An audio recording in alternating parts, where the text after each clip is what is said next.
أعوذ بالله السميع العليم من الشيطان الرجيم. بسم الله الرحمن الرحيم. نحمد الله الذي لا إله غيره والعاقبة للمتقين ولا عدوان إلا على الظالمين. ونشهد أن لا إله إلا الله وحده لا شريك له، ونشهد أن سيدنا محمدا عبده ورسوله. إخواني وأحبائي وأصدقائي في الدين وفي الرحم، أوجه إليكم بتحيتنا المعروف، أزكى السلام وأطيب التحية قائلا لكم السلام عليكم ورحمة الله وبركاته. هاي مسيب الجلد جاتي بأن يبقى أن تولي بدو جاتي بأن يبقى أن كدينة إكا إنتان باو يتقول أن الله تبارك وتعالى سيدتو على ريتيد سيونا كانكو du'ano nelaɗo meɗen muhammadun sallllahu alayhi wa sallam seedito ko jiyaɗo allah ko nelaɗo allah. haray mi fewtini e moɗon ndu ɗo hiwrandu ɓurndu laaɓude ɓurndu welde ɓurndu teddude e dendanangal hiwranduji ɗin. haray bimashiatillahi wa bi'awnihi كما قال أستاذنا وإمامنا يدور الموضوع حول كما أخبر بمعنى التقوى. هرينم نمو بمدن بودرني مقدمة هري يوتر مندن كند ييلو تو كفي كلول الله عندي كفي هندون ابن آدم وقاو وكبتك كأيروبور لاهرة awalego ɓaawo o maayi o immitike wi'ama mahin ka darngal arama ka darngal. haray kala ibnu adama on passeport makko on si wérifiyama tawi ko wi'ete kon kulol allah ala nder ton ɗum ɗon kachetaka ko ɗum woni visa on. haray ko rahuleteɗo joni noon si tawi an a moƴƴiniɗo passeport maɗa on a immike a yehi a teg ko yiki e leydi Amérique, passeport on wérifiyama tawi visa ambassade maɓɓe e leydi ndi iwɗa ndin e mum ala nder ton aray ko a natteteɗo honto e leydi ka iwɗa ɗo. amma noon ɓaawo a yehi lahara passeport on wérifiyama tawi ko wiyete kon taɓu wallaha ala nder ɗon ko a natteteɗo. haray noon wona a natteteɗo ɗon e pays ka iwɗa ɗon. hande kadi loosman ko ɗiɗi, pays ko ɗiɗi, continent ko ɗiɗi, quartier ko ɗiɗi, cuuɗi ko ɗiɗi. kala naatoyɗo ko aljanna o naati, kala mo naatali so rafulanaka ka yiite o yaata yo Allah tabaraka wa taala danwe. ko ɗum woni ngol ɗo kulol allah.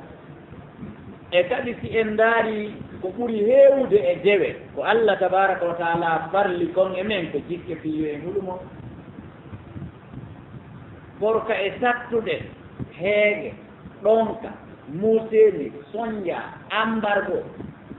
si suumay on darike karama koɓe immo yeeto e noppi hooray gite hooray kine hooray tere hooray mana ambargo totta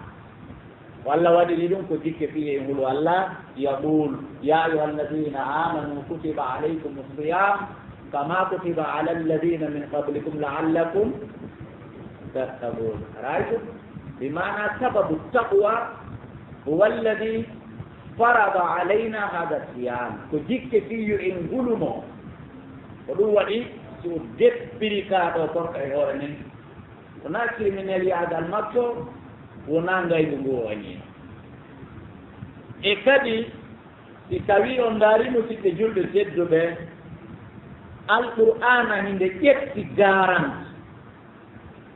jitugol goɗɗo ha naɓa mo aljanna. si wiyama alqur'ana no ƴetti garante wa awa ko wiyete président de la république leydi ɗon no ƴetti garante ɗum. siɗen andile hay si wiyama leydi ndi wonɗa o président de la république on ɗon ƴettanima garante hunde kaari nande arayta mari assuré ɗum ɗon ɗiɓen andi haray ha ka on ɗon jogui hoolare joni noon alqur'ana wawa président ɓay président no follo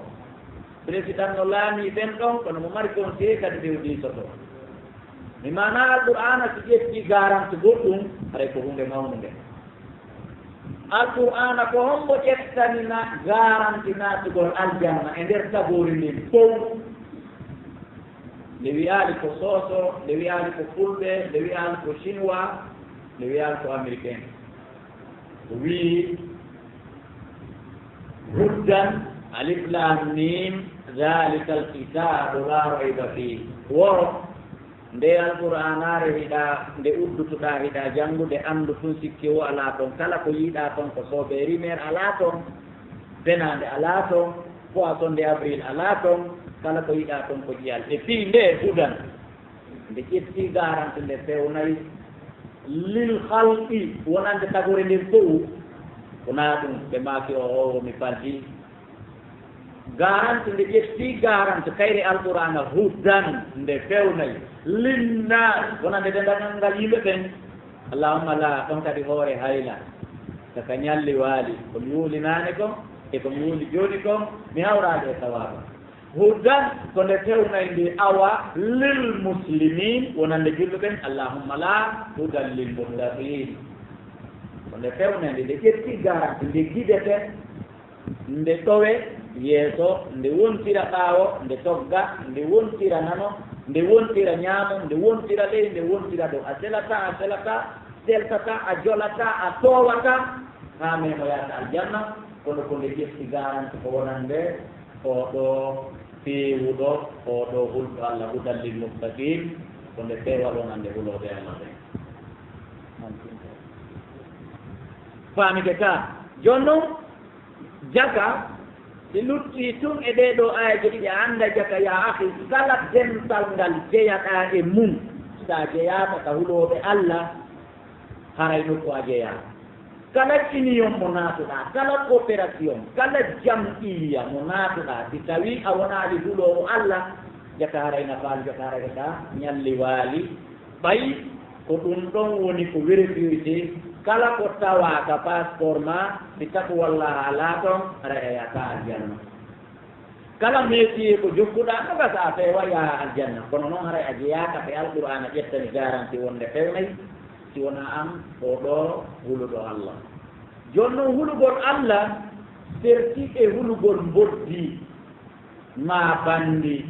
ma bari feetugo sa huli boddi ko yaadugu ndi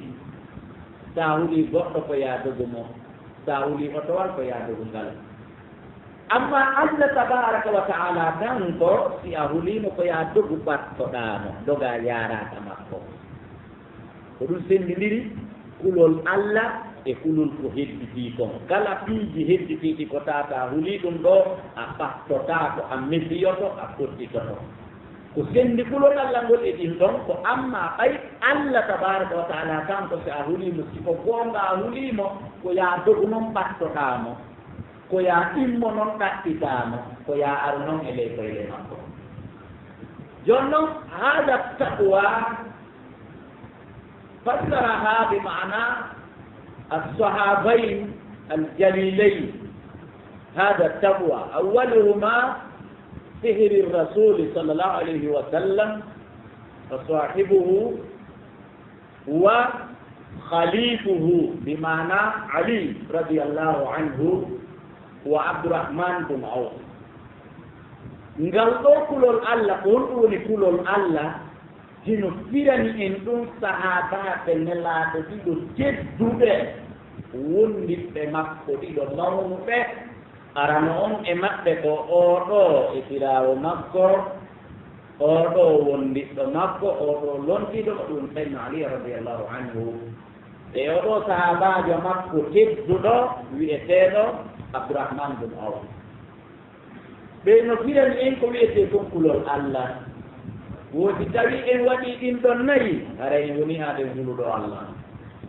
si tawi en waɗali ɗin ɗon nayi o ara je en jeyaɗo ka huluɗo allah andi garama koɓɓen no waddili karamo koɓɓen no ɓenni ɓe yeetoto en wogo yo wonti hasɓe ɓe hattata ɗon ɓe yirto ɓe détailla toon no hasɓurte ɓe yeeto en ko ɓe gonɗine ɓe hattata ɗon ɓe yirto ɓe détailla ɗon no gonɗinirte haa hay mo jannga on waawa famde so jaɓi jentade jannguɓe ɓe ko wana noon kulol Allah ɓe wii ko yo Allah hule en addi a e ƴewlude ko yo Allah hule ko Allah farliri korka e hoore meɗen objectif mum ko wi yo hule alqur'ana ko fewnata ko hultono ɓe wawno wattude ɗon kono ɓe yirti ɓe firani en ko wiyete kon kulol Allah ɓe addani en peeji nayi e nder ɗiɗo peeji nayi bi mana ɓe wi ko alkhawfu bil jalil wal amalu bil tanzil wal istidadu li yawmi rahim wardana'atu bil qalil ɓe wi ko wiyete huluɗo Allah ko timminɗo poyenji nayi ɗiɗin ɗon waɗi aray an a woni hulɗo Allah a timmini poyenji ɗin kunta taqiyun haray a woni hulɗo Allah tawi noon a woni hulɗo Allah haray passeport ma on a heɓi visa ma heɓi visa aljanna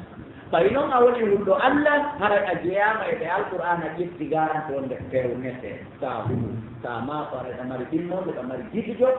koɗa mayma aljanna kono noon ko ɓe ɗiɗa miiji nayi remplace aɗi noon ko kaydiri ka dossier noon si wona ade hulɗo Allah alkhawfu bil jalil wal amalu bil tanzil wal istidadu li yawmi rahim wardana'atu bil qalil wonata ɗin piiji nayi ko nde hulata Allah tabaraka wa ta'ala mawnuɗo on saguɗo on ɗin mum ɗum gollitira alqur'anare ɓeddude nde o jippini nden tabbun ɗum wona hebilaniɗo ñalande mayde julɗo o ceefere o foppu no jaɓi no gonɗini maayayi ko honto serti ko jaɓugol ngol immitoto kono fof no jaɓi maayayi naya kon kon e sakkitoron kon yondinora hunde fanɗude nde Allah arsukuma nde nde Allah hokkuma nde e gandal ma e jawdi ma e laamu ma e ɓiɓɓe ma e jaamu jonno ko woni alkhawfu bil jalili ko wiyete hulugol oɗo tedduɗo oɗo mawnuɗo kono fuɗɗorɗen noon nanen ko dogugolmo ɓattomo go'o ɗiɗi ɗaɓɓita yamiroje makko en kanko Allah tabaraka wa ta'ala huwa ɗaɓɓita haɗoreji makko ɗin kanko Allah tabaraka wa ta'ala acca pottito ɗo yo en wiw huluɗo Allah koyo juulu koyo jammu koyo hooru koyo ittu sakka hare en ɗuɗɗini haala hare en juutini mawdu o ko nde o ɗaɓɓitata ko Allah huli kon kon ko pottito ko Allah haɗi kon kon ko pottito o ɓatto o ɗaɓɓita ko Allah tabaraka wa ta'ala yamiri kon fof tawa ka himo waawi waɗude o waɗa tooni ko jiɗi Allah yamiri tawa a wawataɗi masalan o yamiri yo ajje manan kumma fof ko ila $100 nattiri ley an a wawataɗi o gomɗina jaɓa ɗi tawata ɗin miɗa waawi waɗude ɗi waɗa haray an on kuntata ɗiyyum hare koye mum ara no wiyete kon kum alkhawfu bil jalil ara ya timmini ɗum ɗo joni noon wiigo ngol mimmiɗo wuli Allah ka hunnugo laabudda tawa ɓernde nden no gongini ɗum tere ɗen no gongini ɗum masalan nde tawno hiɗa huli gouvernement on anjulaje wonɗo on kasto ndemdanangal kaydiji ko ɓe yamiri kon yo jogue si sito on uddite hiɗa waɗi hiɗa waɗa taƴa tokka no maakiti heɓora nder ton hiɗa ñawlo waago no maakiti wonira nder ton butiki on no heewa no ɗeeɓa kono ɗin kaydiji ɗon ɗi mankata an hewtaya yeeso men hiɗa huli gouvernement o ta wowu haray men andiɗa huli hay sa woga ɓurgongol ko yani nde tawno hiɗa huli gouvernement on masalan kaydiji ɗi ɓe lamdi ɗin e kala tehum a timminayɗi si tawi ko a joomiraɗo moko baako mino woodi omo duuɓi tun kadi wo yooloto no hubbo e feeji ɗin sa timminal kaydiji ɗin en kadi donc hay ɓe wiɗi ɗi huli gouvernement kono ɓen ɗo wona aaden jogiiɗo moko baako aaden jogiiɗo moko baako on commerçant jo jamo moolanaɗo so jippiti ka leydi ɗo ɗo yo fuɗɗu investiture jawdi makko ni o yahay ka ministre de la commerce taw annduɗo sharia weeti tan ma amenen ɗo ɗum ɗo addete ɗum ɗo adda kaake continuer hunde kaare ko jelde ɗo wawi yette menen ko amen ɗo non hande kadi si tawi ko suutay si tawi o tenay o ukko e mum ɗum ɗon holli himo huli gouvernement abimana si tawi ɗa huli Allah tabaraka wa taala kadi ko misal adduɗen ɗa mi wonayi a maɓɓo ka hunde ko turi ɗa hulima koyo tawɗi piiji ɗi o yandiri a waɗi yo tawɗi piiji ɗi o haɗiɗa aji hanano andorta an hiɗa andi Allah no yamiri hunde kaari ma Allah hino haɗi hunde kaari sa hewti darsu ɗum ɓay ko a jannomo nani hiɗa fiɗa femtita ɗum ɗo waɗatake tawa na ɗon tun andoto hiɗa andi Allah no yamiri ɗum tawa yoto ka kuganma an jannowo on tigi mi ala naɓuda e jangoɓɓen an jannowo on tigi an waajo ɗo ɗum tigi tawata komin andirta hiɗa andi hunde kaari waɗatake naaka fiinugol men naaka waajagol men kaka comportement ma kaka gollidal ma kaka huwodiral ma ko si min ɓokkima ɓeygu tawa min anday way ka huɗo Allah na ɓerde ɓenti tantane aya yottoɗi huɗo Allah si min ƴettima wuro amen on min jonnima ta min anday yawde Allah si min jonnima jannganakojo amen ya janname ta min anday yawde Allah الخوف بالدليل ولugol o Allah mawnuɗo woni wulugol Allah o mawnuɗo ko aaten mo andata hoorema tawa kanko ɗum bone on tun ko huwata o gattata so daarinano o daariñama o tawi goto sukakimo o daari ɗo o tawi goto sukakimo o daaray dow wonde ko Allah mo sutiri haray oɗo ko mande wonde oɗo ko hulɗo Allah tabaraka wa taala saniyan immon ɗum waɗamalu bitanzil gollitirgol nde ɗo alqur'an ara jipinande hara wona maɗɗagol konguɗi ko jahiliɓe go wiyata wota woni wolowo goonga nde alqur'ana woluno goonga nde haɓɓano nde yowa alqur'ana haɓɓiraka yowa fii yawre nde haɓɓiraka nde yowa fii nde woni goonga ko nde haɓɓira nde yowa ko fii ɓay ko nde sirdu nde ko fiita nde lanco ko ɗum nde haɓɓira nde yowa janngande njaatoɗande waɗande ɗimmojo waɗande wowtodiraɗo gollitira ya ayyuha alladina amanu ɗi wonɗidirɗon ɗin ko ɗi hella 87 mi wi'i hella mi wiyani tel goɗɗo ya weefi wiye ɗum joni tawa no fawima no manki abdoullahi taala joni no wimen ko ɗum imo waɗira mawdou ko anda yimɓe ɓen no nderi mi wi'i hella 87 يا أيها الذين آمنوا اتركوا كذا يا أيها الذين آمنوا افعلوا كذا كل يقول لي هو مدكار ما كل يقول لي أجل مدكار جنگande ñuntotande yertinande sellina hakamu tajwidi golli siranon ɗi ya أيها الذين آمنوا ɗiɗo hara komin naako min andata andiɗa jangi qur'an ɗiɗa powrin qur'an tuma min feƴƴima ya jommen sotoɗoma geeje ko ɗon powrinta ko ɗon yertinta darnamen ɗon 30 minutes dilleere goto imamujo hunjiɗo buymo fina kanko imo sikkati paati ƴettama yahetake ruku'u paati joofaani imamujo hunjiɗo buy kono fina kanko mo sikkati suratuwol ƴettama yahetake ruku'u ngol taƴaani tawa na ɗon min andata hiɗa jangi alqur'ana na ɗon min andata anta amalta bitanzil a gollitiri jibinan tawa na ɗon min andata siɗa ɓurini qur'an siɗa wawi qur'an yaw holla ngorgo à partir de 23 heures ha 5 heures de matin o wolloya ngorgu toon simin feƴƴinima ya jullu min to hawri addana men fatiha wattana men ɗon aya rabbuɗo ɗo ma suratu rabbuɗo si tawi an hiɗa mari tan minen min marata si tawi an a okibbaki minen meɗen okippi si tawi an hiɗa haysini fiyatna minen meɗe rundi fiyatna tawi an aduna ko ɗon ngal buna e kaaƴe tawi an ko ngal buna ngal ronduɗa minen meɗe rondi ngal kaaƴe ngal minen meɗe wi men heɓay avion personnel wona auto dey meɗe wi men hoɓay min luttina min luwina minen ko ɗon min kilaaɗo waɗa meɗe wi kadi men naata e aljanna aljanna noon ko mbuuɗi lani kulol Allah lani imanu lani yaltayɗe kon fof ɗum natorori mawɗum kono e mémoraji par ce que har yonde makko mari gollitira alqur'ana tawa men yiyete tum men yiya ya ayuha alladina amanu waɗɗo hunde kaari o alqur'ana no haɗi sina no haɗi beere no haɗi mini no haɗi yo sonnajo yaltinti ɓanndu makko ndum e ha yeeso ngon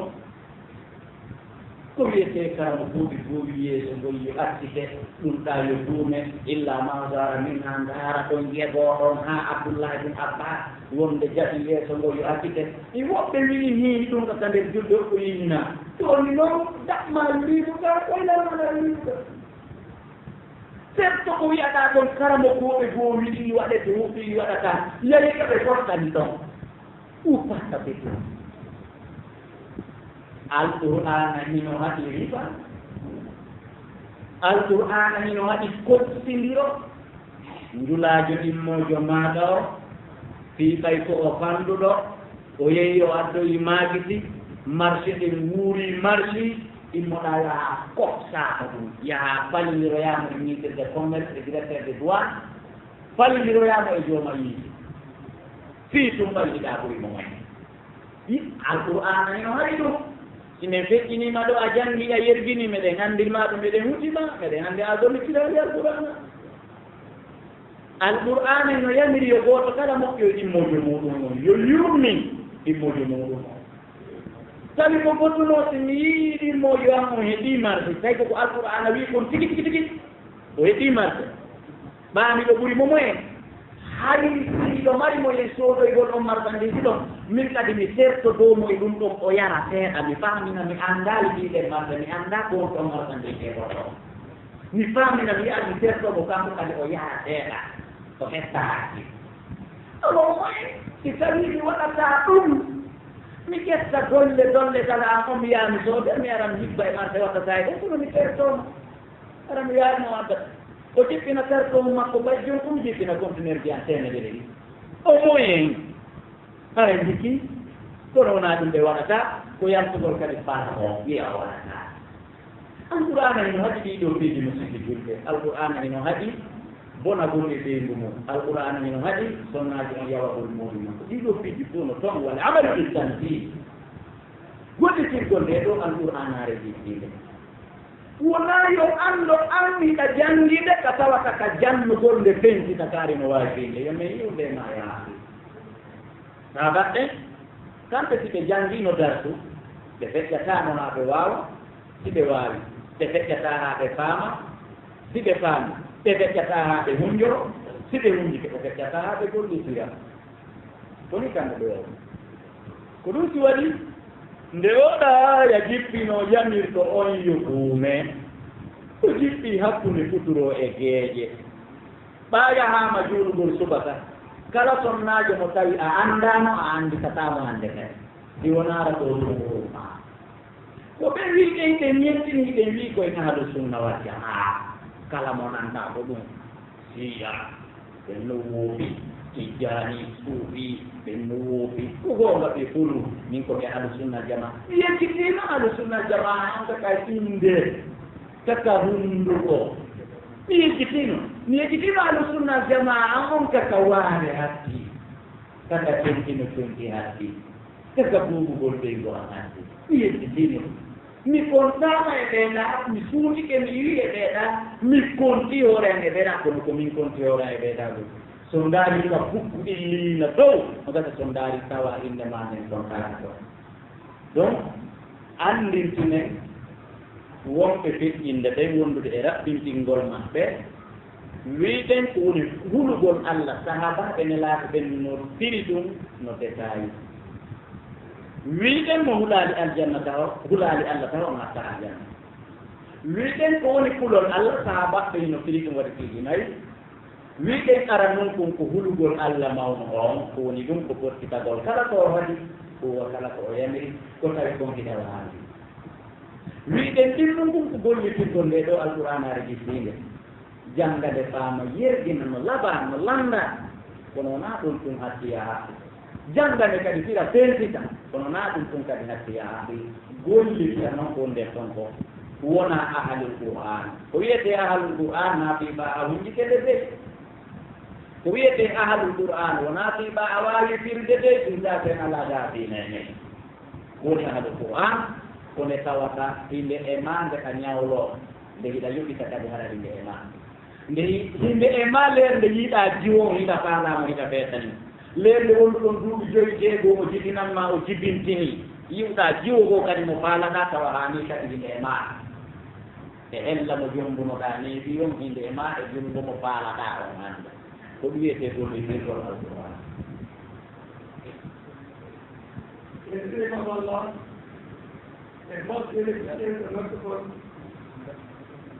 Brother, after greeting Allah, and testifying there is no one to be worshipped but Allah subhanahu wa ta'ala, in saying what Prophet Muhammad sallallahu alaihi wasallam, and giving you the Islamic greeting, and saying assalamu alaikum wa rahmatullah. Today in short, tonight we are going to come out about the fear of Allah. To say the fear of Allah, to say the fear of Allah, you know that if you don't guarantee to go to paradise. He said the Quran,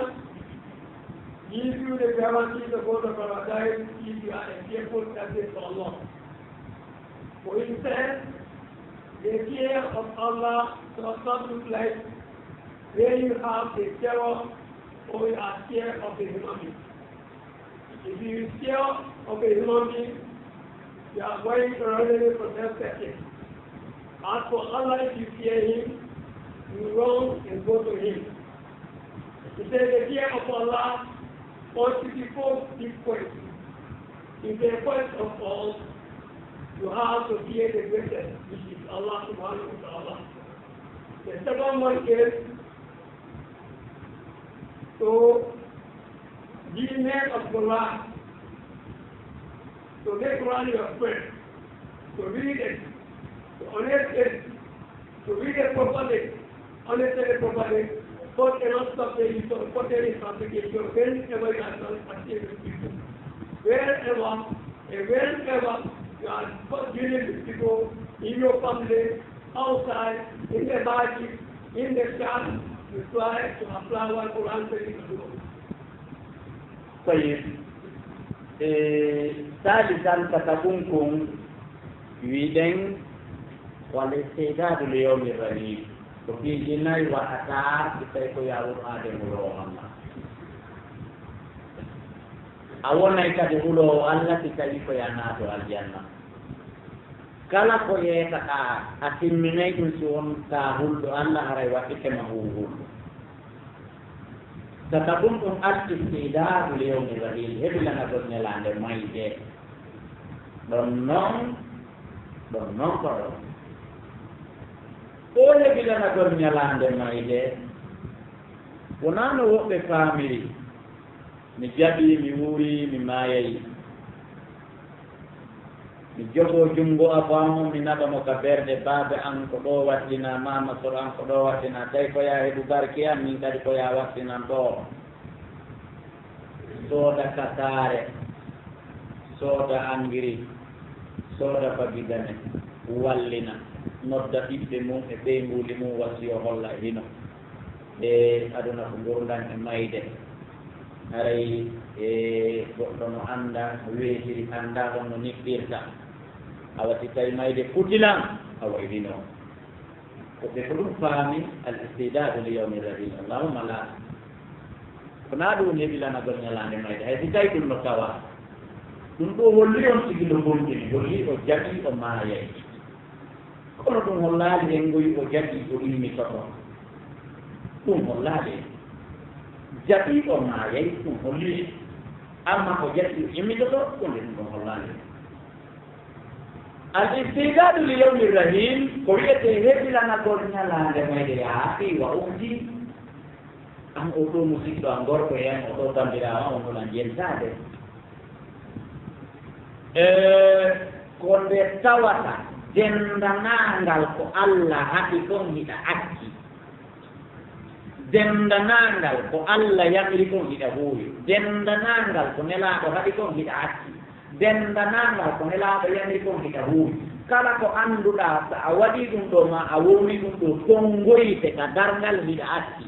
kala ko annduɗa so a huuwi ɗum ma a wowri ɗum sabimbinante naatugol yiite hiɗa acci kala ko tawata so a waɗi ɗum ma a wowli ɗum sabimbinante naatugol aljanna hiɗa huuwi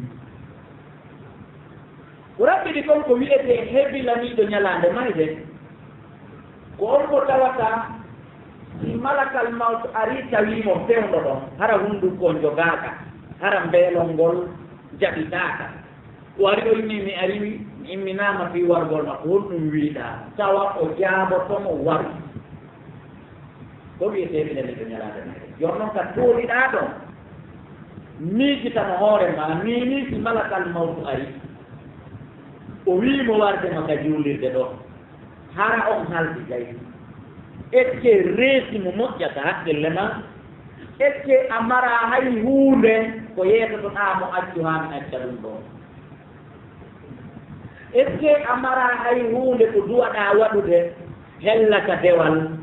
ko tawata a yeedota ko mo accu ha janngo hara mi waɗi hunde karima accu ha ko arata hara mi hajjoyi paami duwama hajjoyde miɗo neggiɗiki tawi maayi mi hajjoyani ette ɗum ala si tawi ni hara a heɗilani ɓe ñalande meɗe si tawi o aya a heɗilani awa ɓanon a heɗilaki a manquirina yakum kum e nder toɓɓe ɗen nayyi a wonani hulɗo allah a ɓanon a wonani hulɗo allah ni abdoullahi taala mi wiyananaka aljanna kono a jeyaka e alquran a yetan jara anata yaade passeport ma on kadi mbitaka mbita aljanna sahabaɓe ɓe ko wiyete hulugol heɓilanagol ñalande mayde ko leer nde annduɗa nden ɗum ɗo moƴƴa siko e hoore pon wonɗa hara ko hoore pon nanela moƴƴa mo sikki jurɓe hara a yaari haa mi lumba simi acca naya haa mo hunde ko annda nde sinkata si hiɗa sakkitude travaux a yeetama huunde kaari goyi koko windi yo waɗe tawa a wiyata ko haami traversa tawa a waɗe par ce que oto takkete toon tappatama maya a anda si a towni koyngal ma ngal fii tippugol a yeetama huunde kaari waɗetaake tawa a wiyata awa haami tippa ngal simi acca naɓere ma haami yewi koyata an simi acca a dello misan seeɗa ka sahabaɓe ɓe jokkuɗen ɓe wiiten ɓen enen koye ahadu sunna wal jamaa ɓe jokkuɗen adden toon toɓɓe ɗiɗi pet accewatte ɗi petye mahin kato Khaybar ka gere Khaybar am sabɗi ka hitande jeeɗiɗaɓere ɓe waɗi fatu Khaybar ɓe heɓi jawle ko sifa mum heɓaaki ila islamu jihani fuɗɗa waɗede haa nde ñande naade ɓe heɓi ko heɓaaka haa hannde ma ko heɓi ko heɓaaki e nder jihadiji ɗi fof ɓe heɓi nde ñande ko meeɗaaka heɓeede jawle buy harim baboyi waɗtetee koye ɓoyɗi mana umrul ahaliya mbabbi waɗteteeɗin hari laamu no terti yoɗi ñaame laamu tawnu ɗi ñaamete no terti wi'aali yo continue wi'aali yo acca kono en ndi fuɗɗu ko jaama madama qur'an fanti ɗum ndi yo ñaame sa baɓɓen no weela woɓɓe no mari weege rumtunge reedu mum hayso ko bindiwe noon koye yoni hara ko heete yoni ɓe hiisi koye mbaboy ɓe kañi ɓe hutti ɓe waɗi ka nder wureere fati barabaran ni ɓenndi mor tewngu acciti ƴeeɗe ka ɓe wiyata ɗon yo ɓe yawɓe wancina ɓe ñaama ne laaɗo yamiri aba falha o yalti o ewri o waɗi décret o haɗi piiji ɗiɗi o interdit piiji ɗiɗi en alaa wonde ɗuma ɓayna mawdu mum jeyaa e mum wonde koye tewga koye koye no harmila hannde sahaba ɓe mbiyaani haa min ñaama ɗum ɗo ɓayne lanni ukkude maafeeji amen ɗi min waɗi fere mum hewtiile wancine ñaamen ɓe wi'aali haa min ñaama ɗum ɗo ɓaame lanni hirsude wotanema on bonne ko ni sahaba ɓen hippiri wureeje ɗen ka leydi honki hippiti layɗi haɓɓireedu mum heede gayyaade mum ndaaru siko noon wawɗaa a wii min ko ahlu sunna jama a wii ko nelaaɗo yittirɗaa baawu ndaaru ko duuɓi jelu ko lebbi jelu fuɗɗaɗaa yeeteɓe waare pembetaake nelaandaade gooto sakkoona ko kanko mi wii ko duuɓi jelu ko lebbi jelu fuɗɗaɗaa wiyeede coñci tentinte wonande gorko coñci daatete wonande suddiiɗo ñamaande yoɓete goɗɗo moƴƴoto e ɓeyngu mum goɗɗo laaɗanay tagoore nde goɗɗo yiɗanay ɗimmu mum ko yiɗan hoore mum ko duuɓi jelu lebbi jelu hiɗa nande ɗum haani hiɗa haamude ko haani waɗande hiɗa yeeteede ribaagol liɗirɗaare hiɗa haamude hiɗa yeeteede mo heɓii hajju mbuuɗi hajju heɓii dépense ko accira ɓeyngude mum nde heɓii transport ko heewtinoya ɗum heɓii hoolaare wonaa sakkeede ka laawa wonde ila ndeññande hajju waɗɗike mo laaɓi jelta wolanee ndaaru ɗon ndaaraaɓe wiiɗaaɓe hiɗa iwtiri ɓaawo mum fof ɗum waranno toɓɓum ɗin mum e anndi juulirde no madina hinde wiyee masjidu dulkibla sayni li hada lismi sababum juulirde no toon no wiyee jooniraande ɗibulaaji ɗiɗi wiɗe golnde ɗum fembe golnde nde inde c'est une grande histoire ma histoire yan ako maƴaa tum wowlaa nande innitiraande wonde goo kadi ko kaye fembaaɗo dulkibla tawi aya jippike hakkunde fana e alansara wonde ila hannde ne laaɗo kad nara takalluba wajhika ila samai ala samai fi samai wala kad nara takalluba wajhika fi samai falanuwalliyannaka qiblatan tardaha a partir de hadde mi yananima mi waɗi faale ma on haa hayta jotti ko welatalan ko min kadi mi waɗi faale ma on a partir de hannde fa walli wajhaka qablal ibanal masjidil haram sahabaɓe ɓen laati adi on aya jippaade lebbi 16 ma ɗum lebbi 17 ɗi mana hitande e lebbi 6 kanu yuwalluna wujuhahum ila albayt almaqdis fi salatihim tawi ka nder julde maɓɓe ɓe laati ko Palestine fewteteno juule duuɓi tati juulaade makka ɗin fof ennan e demi ko juula madina kon fof tawi ko Palestine wona juule nde fewtede juule tawi mi laaɗo no sunninimo ko raga o yaltina kon ka makko omo en awo yo Allah wattirdi gulama Allah ɗo so fokkiti ya bediro tigi to ndaara Allah kono naati on sababu no julɗo won Allah ko raɓɓiɗi ko jippini aya on waɗi décret yo fewte toon premier waktu to adaaɓe gollitireede julde alansara salatu masum sahabaɓe juuli alansara fewti makkatul mukarram ɓe waynondiri ɗum tawi télévision alaa téléphone alaa ɗo tawata hunde nden saakitoto heña internet alaa ɓe noon sahabaɓe juuluɓe ɗon ɓoyeno hootude ka suudu mum o rewi nde juulirde ɗaa o tawi no juulude alansara no fewti Palestine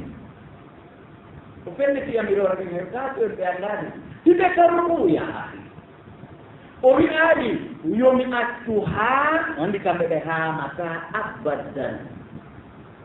ɓe salmina fi kadi majirde ɓaanini ɓe annda sarlaake ɓe yomi acci haa ɓe salmina non simi wowlana ɓe hiɓe karuku o yimi deux awa aya jirtinama e hoore nde laaɗo meɗe on min janngima min gollitirima Allah tabaraka wa taala inni ko wallu wujuhahum qibalal mashriq qibalal shatra masjidil haram Allah yamiri o e fewte ko suudaran ko juuli juuɗe ɓeeno karuku ɓe wiyaali yo min accu haa min ɓanɗo min anndati ko feetuɗo ɗimas ko maɓɓo hakki par ce que hunde nde nde woni foɗumen ila fuɗɗa juulede neɗi wonaa katina men tum ko Palestine fewte juule goɗɗum wona tumi ɗum hannde nde wootere siko nelaaɗo ɓe nanirno mubasara tan alaa ngalli goɗɗo ay ko goɗɗo hara no foti lannditeede ɓe wiyaani yo men accu haa men salmina men annda ko wondumi ɓe wiyaani yo men accu haa men wiya kami allah liman ami taw men ndaara on men annda ko wonduni min fof ko gite ɗen men annda kamɓe woni ka rukuuɗon ɓe wiyaani yo men accu haa men ɓanto min annda ko honɗo masjidil haram hikkoyi kamɓe woni ka rukuuɗon ko ɗon ɓe ruulondiri ka rukuuɗon haa ɓe fewti masjidil haram ka fuɗɗode rukuu hiɓe fewtiri Palestine ka waylitorde rukuu hiɓe fewtiri masjidil haram ɓeeɗo heɓilani ñalaande mayde ka si malakal mawto masalam tawi goɗɗo e maɓɓe ka o turi ɗon wiimi ɗo ari wargol ma hono sabajo wiyata o wiyay mo weltoo li anna si gonɗo o heɓilani ke ñalaande mayde o waali wa maana ko haɗaɗa kon fof hayta jooɗiiɗa haanude ko yamiraɗa kon fof ta jooɗiiɗa haanude hunde simtaani annda ɗum e an ko ɗum aɗa to simtude annda e haali a wilanaki ñalaande mayde ɗum kon toɓɓe tunɗi ɗi eɗen marsuno majje ɓuri ko addete yomdinoren ɗenɗi ɗi ɓayɗen hooli selluɗum bisaji muɗum ayi siko an a wiya e haami salmina ma wiya awa haami kanko e ko nandi ka tawi ɗiɗo wi hakkunde mon e Allah oɗo sahabajo o wowli ɗum ɗo ɓe yawi yo men accu ha men ɓanto si malakal mawto tawi goɗɗo e ɓeɗo sahabaɓe ɗo yo ɓe salminde o wi mo ari wargol mo si tawi o jaɓi ɓe halba est ce que o yeytotako mo habbolan ha mi weltiya nde yewtere o si tawi ko gongare mi gollitira est ce que o fotata noon keesi ɗo o fotay noon keesi o awa kala ko wiuɗa habbolan ha haysi ko seconde no holli an a heɓilanaki ñalande ma est ce que o mo yottinaali ɗa o wi ko dari e o habbo haa ɓe e salmina so wiwno si malakal mawto tawnumo ɗo ɗoyoɓe e salminde hara ɓe halbide est ce que o fotantanomo an min dey mi heɓiya mi yori komi haa mi hewtinde ɓe ɗo hay mi habbiɓe haa ɓe salmi accu haa ɓe salmina mi yottina e maɓɓe par ce que si aya jippike ne laata ko maɗata fali balliru bimana alhaadiru abil ghaib kala wonno ɗo o nelama e mo alhaɗo o est ce que o posata noon keesi o posay noon keesi o a waray no holluno o yami o heɓilanaki ñalande mayde haymo sikki julɓe piiji tawata alqur'ana e sunna no yamiri en ta en saato huuren piiji ɗi tawata alqur'ana e sunna hino haɗi en wota en saato hakken reno ɗen e jawle yimɓe ɓen reeno ɗen e feddeeli yimɓe ɓe nduni ugorɗe e fendorona no jeeya fof e ko alqouran e sunna hadi reeno ɗen e rewɓe yimɓe ɓen reeno ɗen e teddude yimɓe ɓen reeno ɗen e bona gonɗe yimɓe ɓen e fofsugol yimɓe ɓen si tawi malakal mawto ari wargol ma hara ika sotti goɗɗo e hoore tooñi si on halbidete est ce que a ƴiyatama accuhan sottakaani si malakal mawto ari warugol ma haray ɗa anndi aduwanoma hajjoyɗe neeɓi hiɗa jooɗi e hajjoyaani tawi on haldude est ce que a yetta komo habboɗama e dow tin arowomi hajjoya hakkude ma wallahi a pootay ɗon kenkino si tawi malakal mawto ari wargol hiɗa anndi no woɗi goɗɗa ɗuuɗi jokkuɗa hajjalli si tawi yo hande est ce que a wiyatamo accu ha mi hajja o wiyete heɓilanagol ñalande mayde noddalanka suudu ma téléphone wi'a aru mi heblike may ko an tum mi habbi mi nawa mi yaltiti a wi e mi yeggiti ko boni o hakko mi natanamo no holli hari na wownoma hari na min fawnati hara heedi yaade si mi yaltiti a wi awa ñaame ma e awa habbola mi heɓintino salligi hari a heedi laati ko haala wonɗa a hawjinayla woni no yaada siko goonga ko min ɗum tonnguma a heɓilike fiyaade ndum ko min tonnguma mi yaltitay tun ka tandema huccitata ko mi heewi ton si mi fuɗɗi hiwrondirgo e ɓengure ma nde ɓandayna he amin a heɓtotola nani hara ɗum ko goonga a heɓilike fiyaade ɗum a ko no woni heɓilanagol ñalaande mayde njelo maayi no suddi buyi njelo maayi ñiiri ndi hino ka juuɗe muɗum buyi njelo maayi ñiiri ndi no ka hunnduko buyi njelo wayni no yaade lootagol yani ka hurgo maayi minen ɗo kona kewi ɗum no wadde njelo wayni no yaade madina ma no yaade wata kay golle oto tappa ɗum toon ma tension liɓa ɗum toon mayira toon ma goɗɗo fella ɗum toon mayira toon njelo kadi biye avion ma biye oto ma moto wino yaade noggal kaari iwi ka yiiɗo ronki heetode ka yaata toon mayi kalawol njelo jaka ɓeeɗe mi konti ɗo fof si tawi no wooduno goɗɗo e ɓeeɗo haɓore mum hewtukum mo anndi alqur'ana e sunna haɗimo ɗum o humpitike e bayana ma e katte ma e kutuba ma e dal oyni ha mi iwta ka bayat ma ha mi iwta lootaɗo ma ha mi iwta ka marche ma ha mi iwta ɗum ɗo jaka oɗo si mayoyi to jaka rewe jana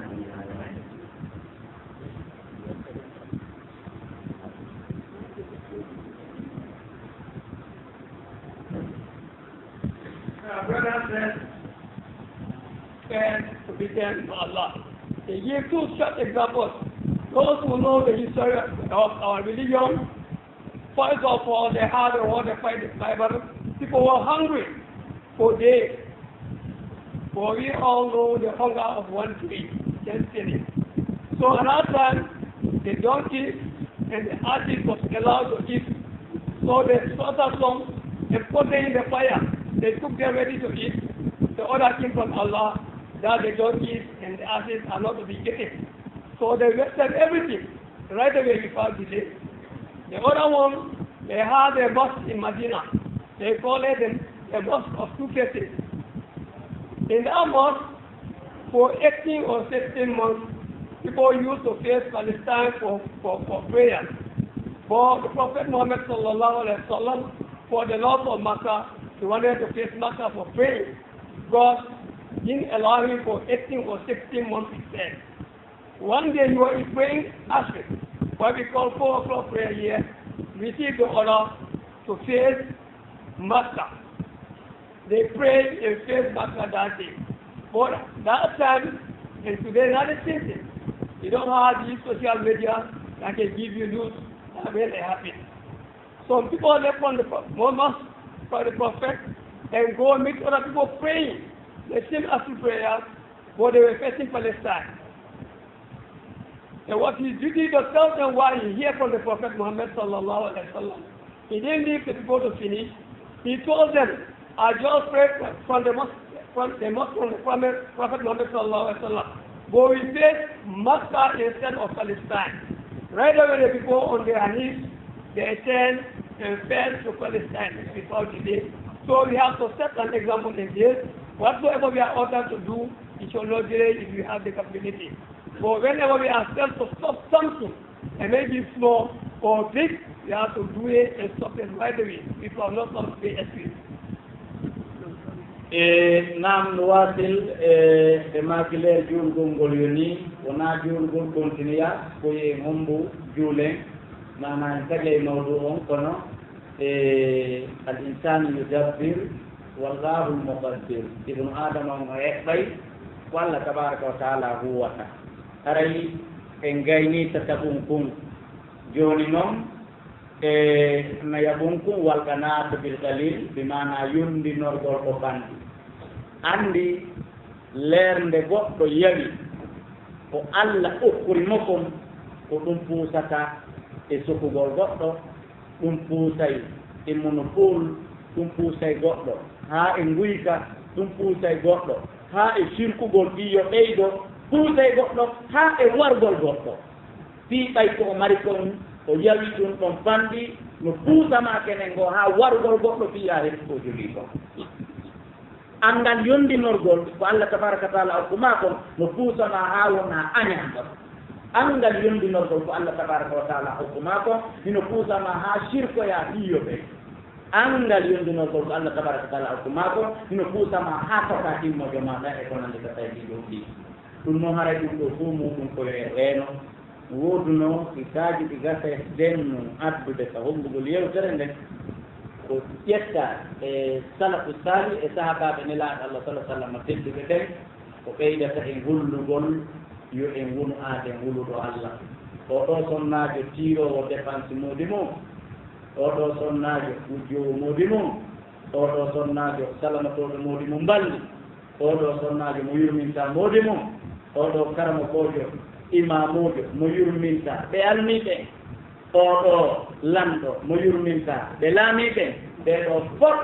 ɓe jeeyaki hulɓe Allah ɓeɗo fof ɓe bilanaki mayde par ce que ɓeɗo fof kala mo malakal mawt ari warugol imo ande ara mo duwa ɓeeɗa o wiɗay mo yo o habbolan ha mi toroɓe a yaatoye ma ha mi jonnitate hunde kaari ma ha mi itta décret hunde kaarijo saria kaarijo e hoore maɓɓe noɓe maki aray ko ɗo wonde darnude allahuma jalna min yettake ko ɗo ɓesde ɗum kana ara jonnugol kon hakki ɗin ara heƴata hannde assalamu aleykum wa rahmatullahi wa barakatuhu